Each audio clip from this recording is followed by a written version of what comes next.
On today's show, we talk Tour California hiatus, the squabble continues, some cyclocross. Are we going to talk about that? Maybe. Transfer market. Peter Stetina goes gravel. Was this solely his choice or was he forced into it? Some things that make you go, some winners and losers. And what did Curt say? All coming up on the Between Two Wheels podcast. I'm your host, Tyler Janke. Stay tuned.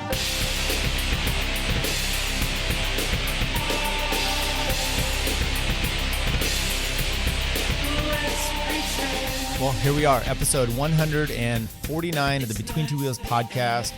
We're going to do a little bit of cycling news once again, and then in the next few episodes, I've got two great interviews lined up. I'm pretty excited about both of them. Should I tell you who they are? Maybe we'll tease that out. We're getting Mike Sayers in here. He's going to talk about the end of the cycling season. He was involved heavily with the USA Cycling for the Tour of California, also for, I think, the junior and the U23 team, doing worlds, being over in Europe for quite a bit. So we're going to talk about that. Also just get his input on everything else, kind of do a recap of the season.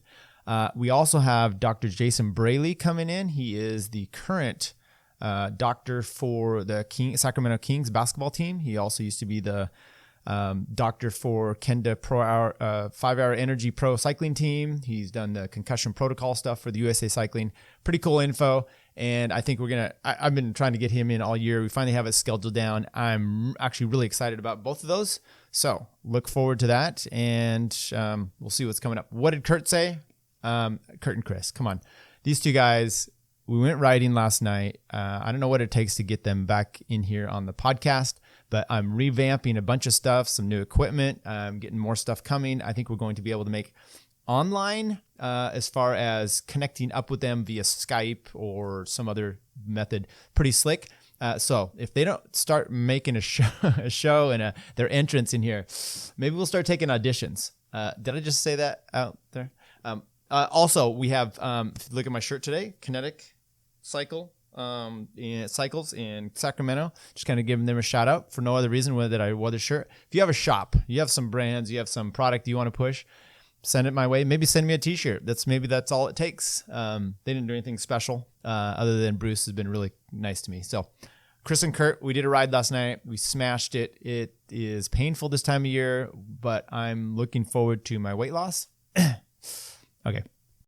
Tour of California. I got some good info from a few people and some articles. And one of them I kind of want to talk about here is this one from Bicycling Mag. Now, John Simmons had sent me some stuff. He sent me some pretty good info. So I'm going to break this down, go through it, and just kind of give an idea. So last episode, we discussed and we speculated on why the Tour of California was put on hiatus for 2020.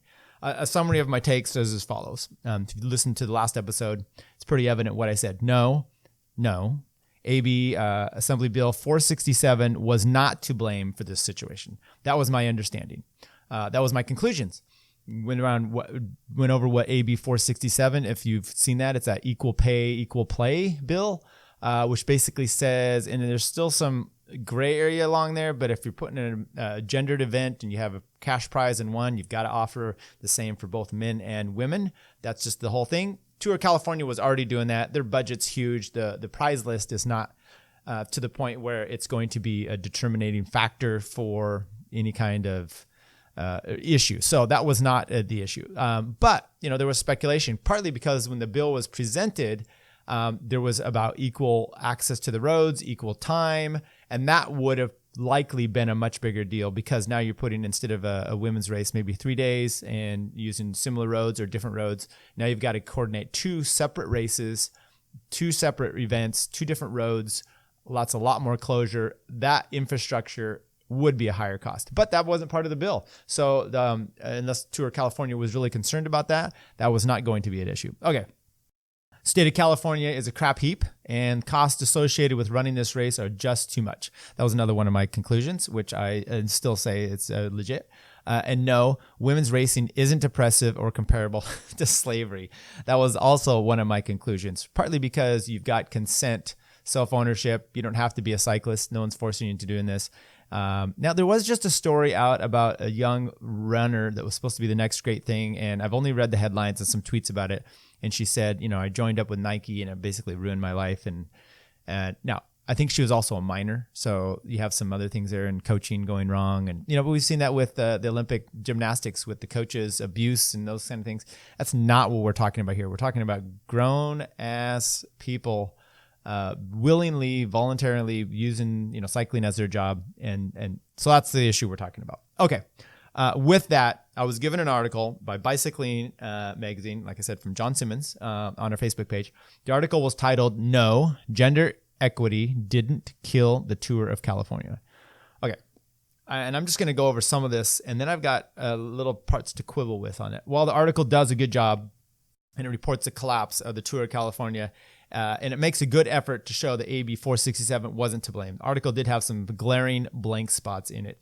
Namely, the article isn't short. It's got a lot of inquiries with lawmakers, the AAG, and Catherine, I think her name is Catherine Bertine.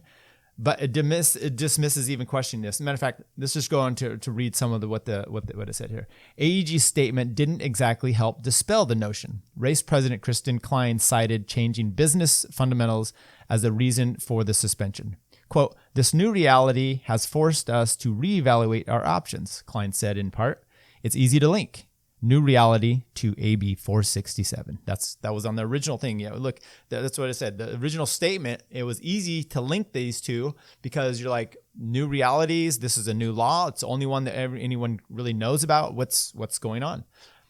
So then Joel Lindsey continues. "That's fantastically convenient through line if you're looking for a simple explanation, except, well, there isn't one. And the claim that gender equity somehow killed the Tour of California is, to put it mildly, specious, misogynistic bullshit." Do I need to edit that or bleep that? Now, let me go right back, because that's the part I have a problem with. He does an entire article here. First of all, he says, if you question this, you're a bullshitting misogynist and you're specious. You have no basis for even doing that. But his line above that said, "This new reality has forced us to reevaluate our options," Klein said in part. And then his thing was, it's easy to link new reality to 467. It's easy to link 467 to this new reality quote in the statement. But if you do so, remember, it's easy, but if you do so, it's specious, misogynistic bullshit. Okay, so if it's specious, misogynistic bullshit, are we going to do an entire, long article on it? Are you going to, invest time and effort? No, because it's specious. You don't even have to do any kind of rebuttal. But he does. So maybe he's the specious, misogynistic bullshitter. And I only have an issue with this because if everyone is that misogynistic, I don't believe that's the case. The statement itself was somewhat ambiguous. So you had no choice he did an article. So it's just, I think it's disingenuous, and it's his maybe virtual signaling, trying to say, look, I'm so above this. Now let me show you why. And then he does a great job of breaking everything down and going through the lawmakers, the bill itself, why this isn't the case, the actual financial difficulty and problems that AEG is in. A world of legitimate reasons as to why. But like I said, the AEG, the original statement, new reality, it was an easy conclusion to make, but someone needed to do it. But I don't think you need to do name calling. Is that such a problem? Anyway, misogynistic bullshit. To go on, he says, "This is ridiculous." First, the comment that the statement itself, well, this is my comment, actually. It's vague. The first comment in the statement itself didn't exactly help dispel the notion. That's exactly what it was. He said it didn't help dispel this. Then Joel Lindsey decides that the claim that the gender equity show killed the Tour of California, to put it mildly, specious, misogynistic bullshit. As I state here, the problem is later on he writes, "And if the men's race lost money, so did the women's. A looming UCI requirement for 2020 that promoters offer live broadcast or streaming coverage of women's world tour events was another possible point of financial stress." Yeah, but it links both the men and the women. So you're not misogynistic to wonder if that's the case. Why did they only put on a women's race? Because some of the new reality might be that it's too difficult to put on both. This could be not. So why is it okay to question the economic outcome of one law requiring gender equity and not the other? So you get that? the UCI is requiring both men's and women's to be broadcast and put on and supported and financed by the promoter, that's okay to question that as maybe a financial reason. It's not misogynistic to do so because he says that one's okay, but it is to do the gender one that essentially affects it just as much. And maybe neither one are have to do that, but there's nothing wrong with questioning the outcome of the economic outcomes of things you put into reality. Okay, let's just go on. In fact, the law can have both an economic consequence, and just ignoring it because you don't like the forced outcome is short-sighted, is what I would say. In fact, the most telling line in the article is by Catherine Bertine, the pro racer, filmmaker, and activist who helped push the AB 467. And this is really maybe this goes back to the cotton question, economics of slavery, because here's the reality of this whole situation. We're not really into it for pushing the growing the sport of cycling, because if you grow the sport of cycling, women's cycling, men's cycling, it's all going to take off. But here's the true reality. What if it did? I asked Bertine. What if AB 460? This is back to Joe Lindsey in his article on Bicycling Magazine. What if it did? I asked Bertine. What if AB 467 inadvertently caused the demise of both events? Quote, I certainly hope not, she said. But if AEG is deciding to fold the race because they don't want to put the work into creating an equal playing field, we have to say good riddance to such thinking and move on and build a race that does. The only thing I can say, wow. So you're willing to destroy it because they're not thinking correctly. And look, maybe the thinking is simply the economic, the company AEG, for whatever they are, you're not going to get sponsors if how do you pitch this? Hey, we've got a woke reality that we really want to push. You're going to lose a lot of money from this. Maybe you'll go bankrupt, but your thinking will be well reasoned, and we will like you for that. That's not the reality of the world. So look, I'm not saying women's race. So the women's race in Colorado, let's hope that it takes off. What if it becomes a big thing like Orida used to be in Idaho for the women's only, and maybe they pass a law that says they have to have equal men as well, time or payment for that. So that race is maybe going to go out because now they have wrong thinking that they're doing women's only. But maybe the women's only is the justifiable event. Maybe that's the one. It's perfectly fine. Why do we have to always glom on? And I've said this, and I go back to this in day one. I really enjoy women's sports of differing ones. I enjoy different women's sports than I do men's sports. I love women's cycling though, but I don't care to when I'm watching one. I don't necessarily care to watch the other. That was what was cool about the Colorado Classic it was just the women racing. I didn't have to mix up between the two, and maybe that's just an attention level thing. Tour de France, I do not care too much about what's going. This is the sucky part. The women's Giro is going on at the same time as the men's Tour de France. I want to watch the women's Giro, but I'm having trouble spending so much time being inundated by the tour that I can't spend my time to do that. So it would be best if we can grow the two separately and they could stand on their own. I mean, that's really the way it is, because they're different games. They really are. There's a lot that's similar, but different games. Now, I go back and I'm going to call out, I've maybe said this in private a few times, but I interviewed Dave Toll at the Tour of California a few years ago. He told me outright, because we were talking about the women's race and trying to project this up there, he said a few things. One is it's tough for the crowds to get real excited when they have the Europeans come over and they start to dominate. No one really knows who these are. The crowds don't get as involved. And he said you just see participation from the cheering, the fan level drop. I think that's true. So when Katie Hall was winning, it was a much bigger deal, and that was kind of his point at the time. He also mentioned to me, and I imagine he would have more insight than I do, is that the women's racing just doesn't bring any money. He's like, if you would force the women's side to bring money to the sport, to the race, they come in, they're like, okay, we're part of the race, but they don't bring any of the sponsorship. That's really, then it's a tough haul. Maybe that's what the new reality is. And why is that? I think that just goes back to an interest level of who are you glomming on, who are your fans, and who's paying the money. Look, I think it's good for businesses to be involved in women's sports, and you get that, depending on what it's. Maybe it's not so much women's sports as it is just cycling in general. And, that might be the actual true reality. So why not get to the root of the problem in all this instead of forcing the end result? Because that's really what this is all about. It's like, how do we make the outcome equal? But maybe you need to go step back and really look at where are we at as in the sport. We're going to talk next year about Peter Stetina going to gravel. And does that mean, there's kind of a demise in the world tour? I mean, our cycling, our local stuff's going down. I think it goes back to how do you breed this sport and how do you make it so the end result, there's all kinds of things we're talking about in the world. College tuition's high. Okay, so do we go to the end and just say everyone doesn't pay college tuition, or do we go back and we figure out why is it so expensive? Healthcare, anything you want to do, you can talk about. You can fix the very end, and all you're doing is putting a Band-Aid, or you're trying to have this outcome the same. But if you want to actually understand the underlying and maybe fix something, it goes back to what is causing that problem.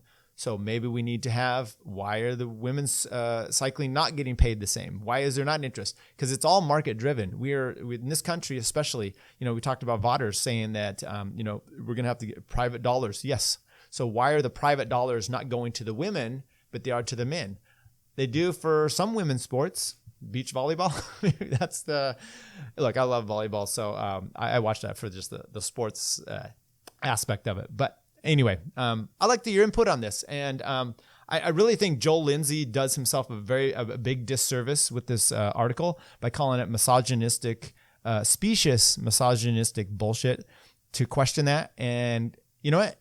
He would have had me if it wasn't for that. But he says that, and it just, I'm like, what are you doing? Because you actually wrote a great article. Maybe you are the misogynistic bullshitter by writing the article itself, because you're just playing into that patriarchy of the misogynist. All right, let's move on. The transfer market. Do we want to talk about that? Well, there's a few teams, a few things. Let me just go over details here. Cycling News kind of had a transfer guide. Few teams. I was going to just see if we had, we'll go through each team and just kind of mention a few of the people that are out. AG2R, Sammy Dumoulin. No one really big there. They extended with Tony Gallopin. I think you had the American is still with them. What's his name? Why am I losing track of names here? The former U.S. pro. It'll come to me. Astana, they're losing Magnus Cort Nielsen to EF Education First. That was a big one. Jan Hurt and Pello Bilbao to Bahrain. They extended with Full Song. No one else really of interest. Bahrain, we know about that. Mikel Landa comes in there. Astana, who'd they sign that was new? Davide Martinelli from DeCoined Quickstep. Okay, no one big there. AG2R, we'll go back up here because it shows about their signings. Larry Warbass is who I was thinking of. So no big cool signings for the AG2R. Barahond out. It was Vincenzo Nibali at Bahrain. Antonio Nibali, of course, those two are tied at the hip. Extended with Mahoric. Bahrain Merida. Did they get any big signings? Not that it looks like. Team Illuminates Martin Loss goes to Bora. Interesting. Out was Peter Kennack. I think he retired. Davide Formula goes to UAE. UAE is building up their climbing team there. Christoph Fingsons to Jumbo Visma. And it didn't look like anybody extended. Team CCC, Matteo Trentin, George Zimmerman, Ilnur Zakarin, interesting. No one else. Outs, Lawrence Tindam, he retired. And no one else of interest. In on DeCoined Quickstep, a bunch of them. Who do we know that's really interested? We just mentioned Davide Martinelli and Ian Garrison from Hagens Berman. We mentioned him. We've talked about him before. Out, Ilya Viviani, Enric Mas, Max Ricchese, Gilbert, Eros Capecchi to Bahrain. Extended, so they kept Julian Alaphilippe, Zdenek Stibar, James Knox. He did almost top 10 in the Giro, the British rider, little guy. Remco Evenepoel extended through 2023. Interesting there. Dimension Data. They brought in Kempernitz.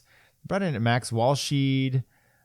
Out, Renshaw retires. Lars Bak retires. Jacques Van Rensburg retires. Scott Davies goes to Bahrain. Julian Mort to Vermont to Cofidis. Cavendish to Bahrain. That's what we talked about before. Extended. Gasparato, Ben King, Ryan Gibbons, Nicholas Damani, Jay Robert. Anyway, some of those. Let's talk about EF. New riders for EF. Well, we know Magnus Cort Nielsen. We just mentioned him. Sergio Higuita. But now that was kind of a mid-season thing. So now I think it's official. Nelson Paulus, because he had been with Higuita, had rode with them and did well in the Vuelta. Nelson Paulus, Halverson from Ineos, Kukalera from Lotto Sudal, Ruben Guerrero from Katusha Alpecin, out, Matty Breschel, Joe Dombrowski, Dan McClay, Taylor Finney. They did not mention, and Logan Owen extended, they did not mention Nate Brown, but we know where he went.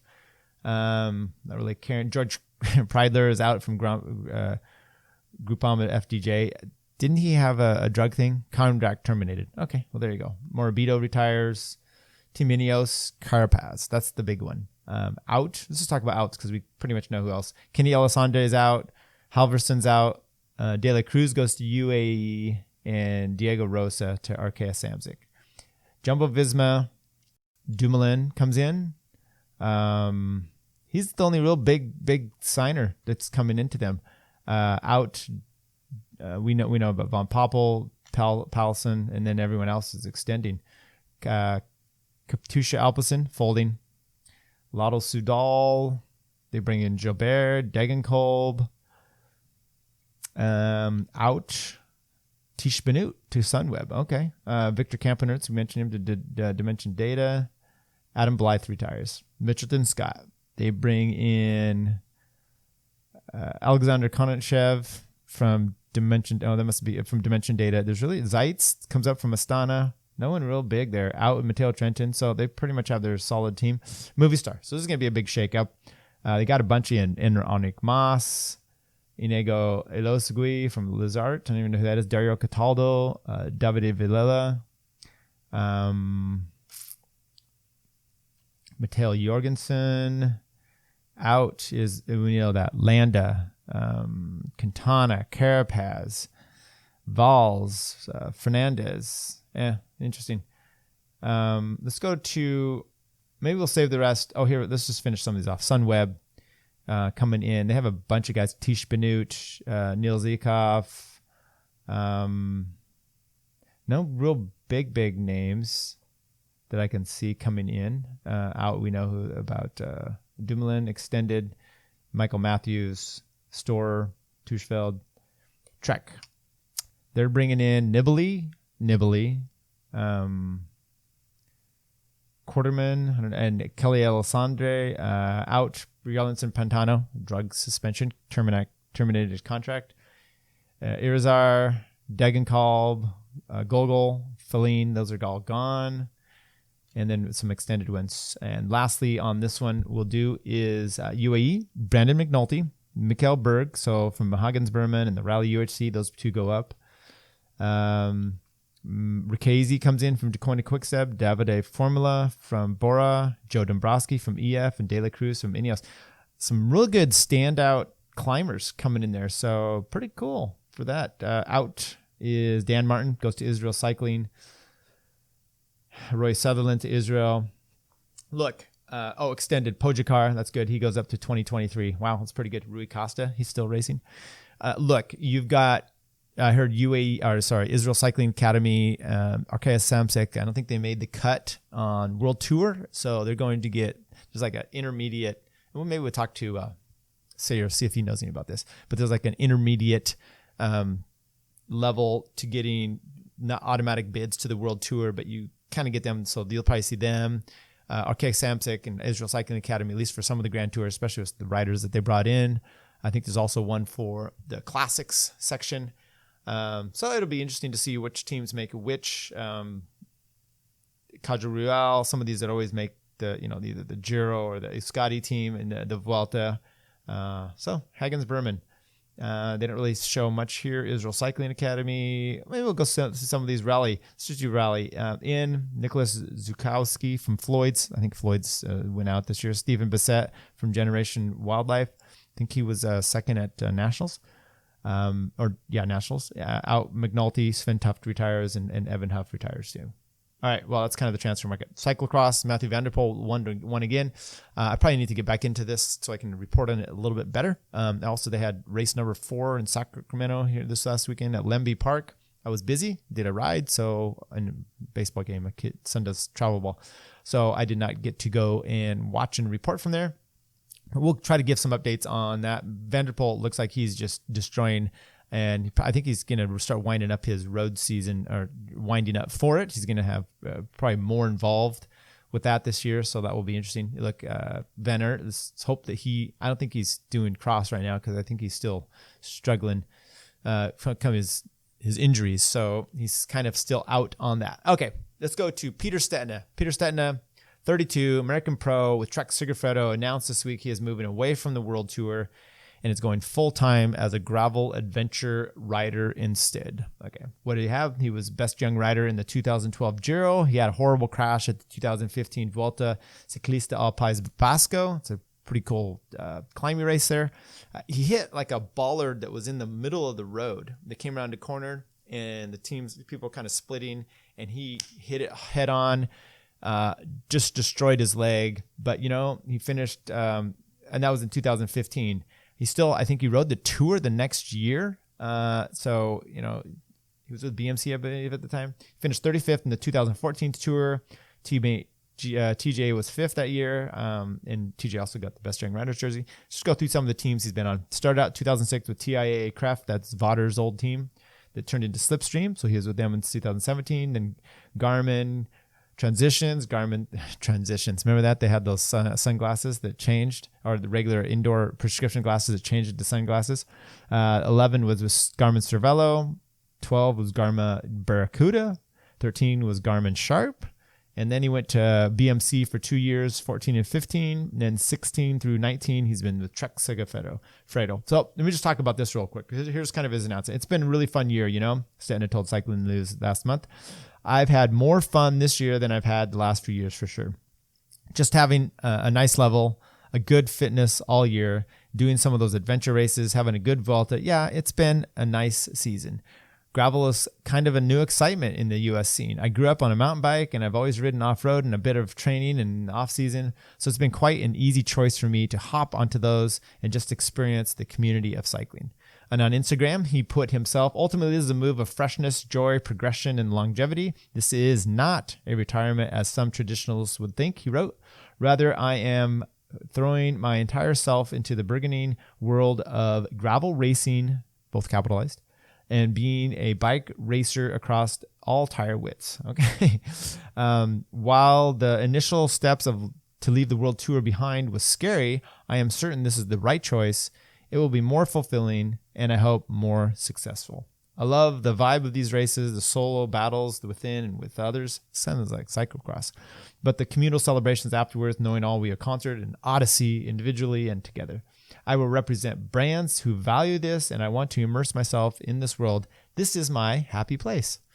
Okay, so his happy place is on the bike, on gravel, unlike Taylor Finney, who's music and dope. And I'm just kidding. Maybe marijuana and and singing. Just a little different experience. Okay, question of the day then is, was Peter forced out of the World Tour, or was this decision all of his own making? Well, according to Stetina, this was his first option would be to race the World Tour, but only if he could continue with his budding parallel universe. Managers wanted Stetina, the World Tour road racer. They were not interested in his moonlighting gig. I think this is from Velo News. When I was talking to teams for a new contract, a stipulation that I had is what I wanted to do gravel on the side, Peter Stetina said.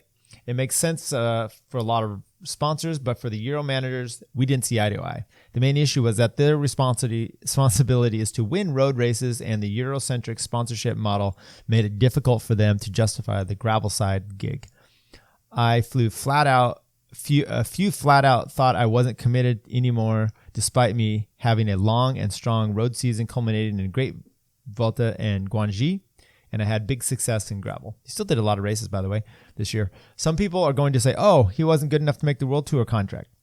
I will wholeheartedly disagree with that. Look at my 2019 season, Stetina said. It came down to a choice of lifestyle between following the smooth highway or jumping onto the fun, unknown, bumpy trail next to it. I am over the hill by any means.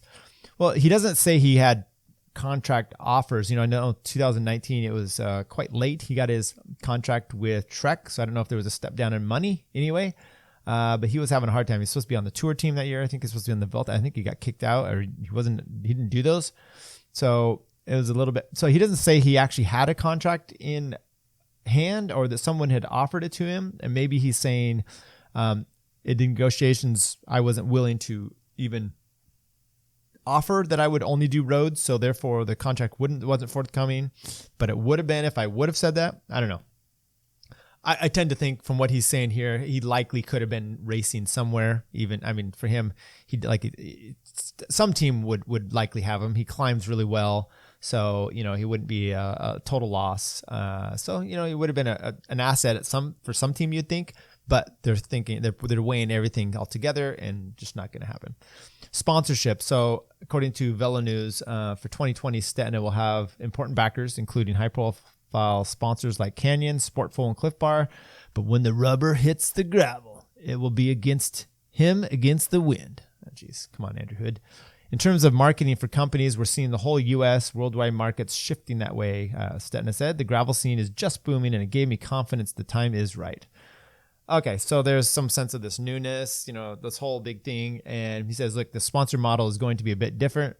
Luckily, I am partnering with companies to see the value in what I'm doing. I am confident how it's going to work out, both on and off the bike. My partners and I have a plan to radicalize the traditional sponsored pro format, and we'll think ultimately we'll be fulfilling both personally and for the industry. Well, I think you're revolutionizing it, because what you're really doing is you're going back to the mountain bike. That's really what mountain biking is. It's not so much team. It's individual sponsorship, and you get on a team, but it's pretty much, you're individual. It's more like golf. It's more like triathlons, Andrew Talansky. So I don't know if you're revolutionizing it. You're just using it in a different way for cycling itself. So I don't know. All the best for him. To me, it sounds like, and then I saw him posting something about doing some gravel races. Hey, did they have any over there in Italy? So maybe it's just, look, lifestyle. You're on the road. It's got to be a rough life to do that away from your family. It sounds like that's what you wanted to be, was back here in California, a little more in the U.S., easier travel, better lifestyle. Good for you. I hope it works out. Maybe we'll see you around, and we can interview for the podcast. So what does it say about World Tour cycling? And what does it say about American cycling? He said he was very disappointed in the Tour of California going away. Does it say anything, or is this just a guy who was getting older and wanted more time with his wife and his home country? I don't know. So why don't you give me your input on what you think about Stetina taking off? How about some things that make you go, Things that make you go, All right. Well, I saw two quick items here. One is George Bennett of Kiwi? New Zealand, rides for Jumbo Visma. He got 3 ribs removed. I know he had some issues, and he had talked about that. So he had also had a tweet about that. But let's just say what it has to say about his. No, I don't have it here. But anyway, he got 3 ribs removed. He said he would answer some quick questions. One was it was necessary for breathing or something like that. And no, I can't. If you don't know what that means, just check out Marilyn Manson. And evidently, I don't know, maybe you tried. Speaking of removing body parts, though, trans athlete Rachel McKenna is back in the news. And are we going to talk about this? But UCI responds that the athletics committee firms up new rules for transgendered athletes. This comes from Cycling Weekly. And I will look at that to see what the new rules are when they get actually affirmed. But it looks like they're trying to tighten those up for whatever reasons. I don't know if it's because of her, if it's but look, they're saying trans athletes have been allowed to compete in the Olympics since 2004, but under the requirement they had undergone gender confirmation surgery and are on hormone therapy for 2 years. In 2015, these rules were relaxed to remove the need for surgery, and the athletes must have a testosterone level. Anyway, they talk about that. Do we need to still keep going into that? I mean, because there's something about, going through puberty, getting years and years of testosterone going through your system. Still, interesting. Okay, let's go to the mailbag. Maybe you want to talk about that as well. Mailbag. Jason Graffath points out here, thanks for continuing the sports gender equity topic. It's a potential firestorm of comments. One point that I think was missed from the discussion was that some people immediately assume that the fight for gender equity was the primary reason for the cancellation of Tour California. Let's stop finger pointing, and work constructively to solve the problem. Bike racing at all levels of the United States is struggling to survive. To quote Jurassic 5, really? You're either part of the problem or part of the solution. Yeah, no, I agree there. And then it's always to varying degrees. What do you do? I don't think it's wrong to question why the race was going out. The finger pointing, sure. So let's dig in that's what I did. I went and looked. This one was pretty simple analysis. You look at the actual law. You look at what the state of the Tour of California was for prize money last year, and you go, I doubt it had anything to do with it. Then you look at Joel Lindsey's misogynistic take on it, and bullshit take, specious one, and you realize he lays out the facts there too, in more detail about the finances, and he talks about how the actual prize money, what the portion, that's not what the cost is. The cost is renting I know when we've done these before, you have to pay the police to shut down the roads. They charge, I think, overtime for that. So it's like an expensive haul you're doing to shutting down the roads as it is. So yeah, once again, we said that wasn't the problem. Am I part of the solution? I don't know. I kind of like to be part of the problem. He put another thing is one suggestion for later discussion. How does everyone feel about Greg LeMond getting a congressional gold medal? Well, I think it was a Congressional Medal of Honor. It's awesome for cycling, but it seems a little dated and oddly timed for this to happen. See if you can get Lance on the podcast to give his opinion. Not going to happen. I won't ask him because I don't want to be shamed for hanging out with a doper. And the reality is he won't come on my podcast. But talk about Greg LeMond. Congressional Medal winner from Forbes Online. American cyclist Greg LeMond is to be awarded the Congressional Gold Medal. It is the Congressional Gold Medal. My apologies to you, Jason. This is one of North America's two highest civilian honors, with the other being the Presidential Medal of Freedom. The House of Representatives passed a vote on the award September 19, following the bipartisan bill's submission by California Congressman Mike Thompson, a Democrat. President Trump may remember that LeMond was one of those who competed in his Tour de Trump in '89, a 10-day, 927-mile pro stage race on the East Coast, which finished just outside Trump Casino in Atlantic City. And then you got to say this, of course, because you can't just let it stand. The casino was later bankrupt. Was that really a big issue? Mr. Trump's casino business was a protracted failure. Once again, you can't just do a story about, and I don't really give an F either way, but once again, it's just, you got to just chip yourself into the news in such weird ways. I don't care about that. I just want to, yes, we know about Trump. LeMond finished way down in the rankings at the race then and now, and it was considered a bit of a joke. But his victory in the 1989 Tour de France is stuff of legends. Okay. Dude, whatever. He got is it the two highest civilian honors? I don't know. Father of the Year might be more coveted. So anyway, that was interesting. I remember an interview, I think it was on the cycling podcast I did with Greg LeMond. They were talking about the Tour de Trump, and LeMond was really, as a lot of people are, really negative about Trump himself. I think there were some weird interactions with him. He did not have some nice things to say. So maybe he's going to, but we'll see if he does the thing and boycotts the ceremony at the White House, if Trump does it and they want to do that. I think that whole thing came about from the Thompson, the Democratic representative in California, reading a new book about Greg LeMond that just came out. I'm trying to remember what its name was, but I don't know. Critical Mile, in my opinion, Kittle remarks of being free. So he talks about Kittle, that he's being free. Look, we all get tied down, he says, and it's not necessarily slavery, but maybe he has this. Kittle will grow up one day and realize we are all slaves to something or someone that works. Sorry if my English is bad writing. This is not my first language. Hey, appreciate your input. He also put, I heard that a pro race in another state of the United States on the East Coast. Have you heard of that, Tyler? I think I mentioned all of them. So we have Tour Missouri, nothing out there now. There's no big races going on that you would consider even close to the Tour of California. Like I said, there used to be the Tour de Trump. It was, what was it called? Tour de Pont before that. It's the same race though. Tour Missouri was out there for a while. We had the Tour of Georgia, but there's really nothing big like that. We used to have Super Week, which was actually a month long of racing. Back to a comment from a few weeks ago. Someone said Matthew Riccatello, and I said, who is this? And I didn't know. My apologies. Matthew was a rider on the junior team with Quinn Simmons that won the gold medal. I realized that later. We will keep an eye on him. That kid was a beast all day. And sorry I didn't recognize the name in the mailbag section from before. How about some winners and losers before we hit the road here? Ghana, it's an Italian, I think. He just set a new record for I think it was the Omnium or the World Pursuit.